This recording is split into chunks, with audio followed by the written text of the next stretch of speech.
Hello everyone and welcome back to Passion Sundays, the best way to end the week and start another. Our guest today is the co-founder of the region's fastest growing new media company and the coolest conference ever, STEP Conference. Bahaa, thank you very much for being with us today. Pleasure.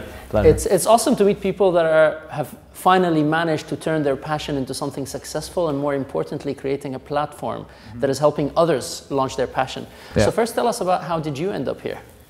Oh wow. So the story begins basically, I mean, like a lot of people out there when you're studying and you know you're excited and you're young. You're not afraid to take risks. That's the main difference. And you meet a friend who thinks like you. In my case is Ray Daragam, who is the CEO and co-founder. And we just started. And actually we started off with personal leadership and basically trying to inspire people to chase whatever they want to chase, actually. So that's how we started, and we evolved into a media company, right? And at the time, I was studying economics, which is very far off from, and I've never taken a marketing course in my life. However, I somehow ended up as the CMO of the company. So it's kind of funny how life turns out after a couple of years, but at least you have an idea of it. It's never going to be, we were just talking earlier, it's never going to be that, but it's going to be something around. It's leading you somewhere. So Exactly. you just basically pursued whatever your passion was at the moment. You didn't have that necessity clarity at the end. Definitely, and I think this is something that you learn. It's an acquisition in the sense that you don't, and when you're starting something, you're like, oh, this is how I see it, I want exactly like it.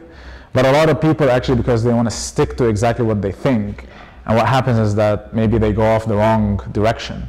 And right now we're a new media company. We have stepfeed.com, yallafeed.com, and Step Conference, which is an offline event, and now we have Step Music. Okay. So we have 4 brands technically, and they're online and offline and I don't know what, and we're like we're extending our tentacles across, you know, and we're just figuring it out. We know the core of who we are. We know the core of the company, the mission and the vision of what we're trying to do. And it's fine to let things go and let things kind of...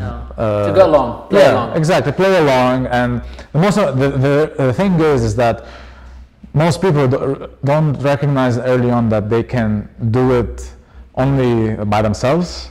So what happens is that, this is what I want to achieve this. However, you can never achieve something huge without a team. Yeah. And when you have a team, you have to accept their opinion and they have to value their opinion. So otherwise, a passion tribe. Exactly, it's a tribe, exactly. And this is why you have co-founders. They're co-founders because you trust their opinion and they help you build whatever you want to build. And it will go into a direction and you have to trust that from the beginning. So blindly. Talking about partners, I mean, that's a tough topic because can't do without them, but very tough to have them. Especially when you're so passionate and then you've got clashes of passions or directions. How do you handle that? It's a mix of both professional and personal relationship.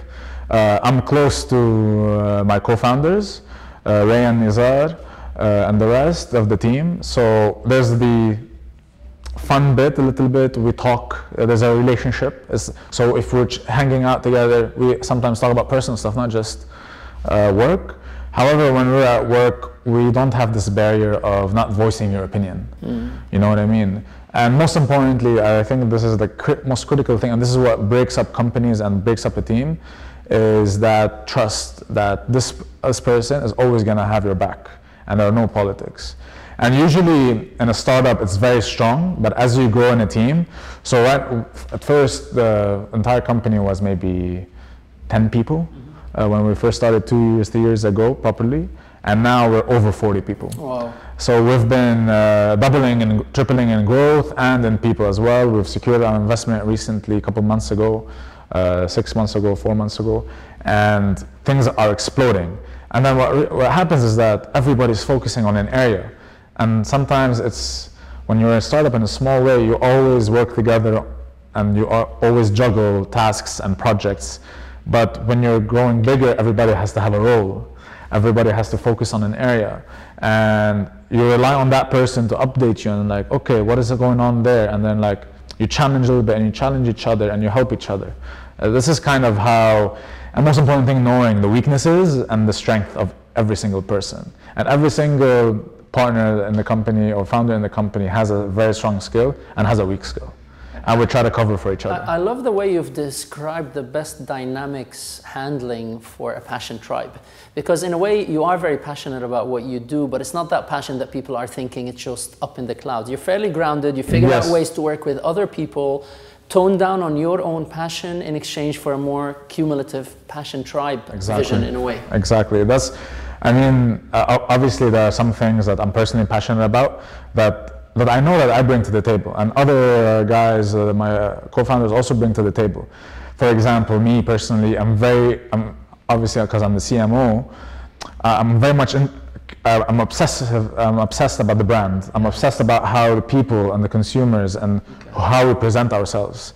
And every single thing has to be, and whenever there's a mistake, let's say here in the event, small things, you get the details. I'm like, no, it has to change, I'll go crazy, you know, but they know, they trust that.